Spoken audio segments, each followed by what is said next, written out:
పూరా local. Welcome to పూరా local. ఇప్పుడున్న పరిస్థితుల్లో బంగారం వెండికి భారీగా డిమాండ్ ఉన్నా ధరలు మాత్రం కాస్త తగ్గుముఖం పడ్డాయి.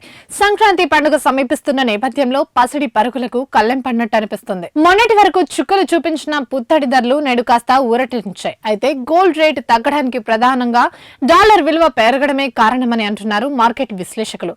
కొంతకాలంగా పరుగులు పెట్టిన బంగారం ధరలు కాస్త దిగొచ్చాయి. మరోవైపు డాలర్ తో పోల్చుకుంటే రూపాయి క్షీణిస్తుండడం కూడా బంగారం వెండి ధరల పెరుగుదలకు కారణమని మార్కెట్ వర్గాలు అంచనా వేస్తున్నారు. ప్రస్తుతం దేశంలో ప్రధాన నగరాలైన హైదరాబాద్, విజయవాడ, ముంబై, కోల్కతా, చెన్నై, బెంగళూరు, కేరళ, పూణేలో 24 క్యారెట్ల 10 గ్రాముల బంగారం ధర 1,35,810 వద్ద కొనసాగుతుండగా 22 క్యారెట్ల 10 గ్రాముల గోల్డ్ రేటు 1,24,490 వద్ద కొనసాగుతుంది. మరోవైపు కిలో వెండి ధర 2,56,900 వద్ద ట్రేడ్ అవుతుంది. ఇవి ఇప్పటి వరకు అప్డేట్స్. మరిన్ని అప్డేట్స్ కోసం చూస్తూనే ఉండండి పూరా లోకల్.